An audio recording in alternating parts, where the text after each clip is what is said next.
আজকের গল্প the king and the spider.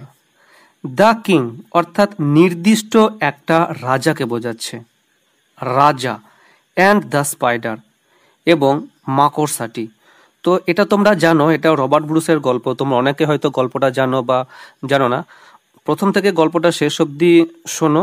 আশা করছি এখান থেকে তোমরা অনেক গ্রামার, ভোকাবুলারি এবং সেন্টেন্স তৈরি শিখতে পারবে। তো গল্পে আসা যাক।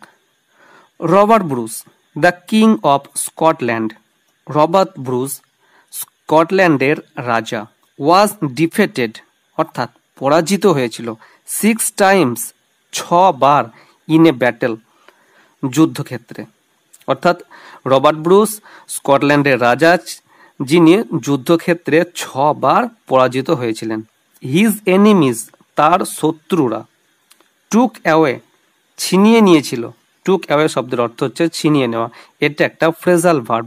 হিজ কিংডম তার রাজ্য। দ্য কিং হাইড হিমসেলফ রাজা নিজেকে লুকিয়ে রেখেছিল। তো দেখো, দ্য কিং মানে কি? রাজা।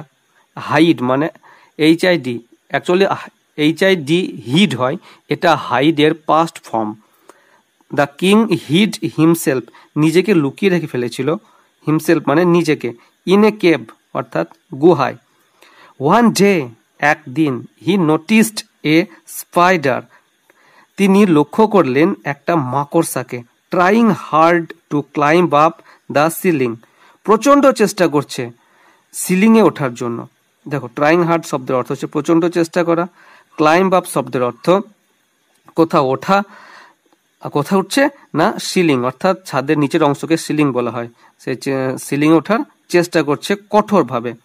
ইট ফেল ডাউন 6 টাইমস এটা 6 বার পড়ে গেল।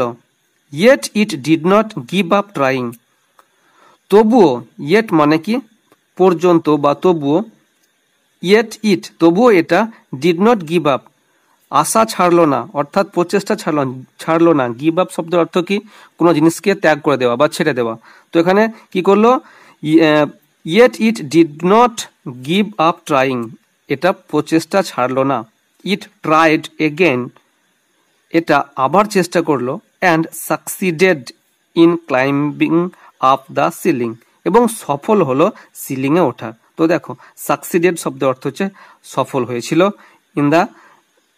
ইন ক্লাইম্বিং আরোহণ করাতে, আপ ওঠা। ক্লাইম্বিং আপ শব্দের অর্থ কোথাও কোনো জায়গায় ওঠা। তো সেখানে উঠতে সফল হয়েছিল। কোথায় না? দ্য সিলিং, সেই সিলিংয়ে। He tried again and succeeded in climb up the ceiling এটা আবার চেষ্টা করে এবং সেই সিলিংয়ে ওঠাতে সফল হয়। The king was greatly encouraged রাজা এখান থেকে ব্যাপক উৎসাহ পায়। দ্য কিং রাজা ওয়াজ গ্রেটলি এনকারেজড। এনকারেজ শব্দ অর্থ হচ্ছে উৎসাহিত পাওয়া বা অনুপ্রেরণা পাওয়া। ঠিক আছে? তো রাজা এখান থেকে বিরাট উৎসাহ পেল। হি সেড টু হিমসেলফ সে নিজেকেই বলল। হিমসেলফ মানে তাকে বা নিজেকে। When a spider can succeeded on the 7th time যখন একটা মাকড়সা 7 বারে সফল হয়। দেখো, স্পাইডার মানে কি? মাকড়সা। ক্যান মানে পারা। সাকসিড অর্থাৎ সফল হওয়া। অন দ্য 7th টাইম 7ম বারে।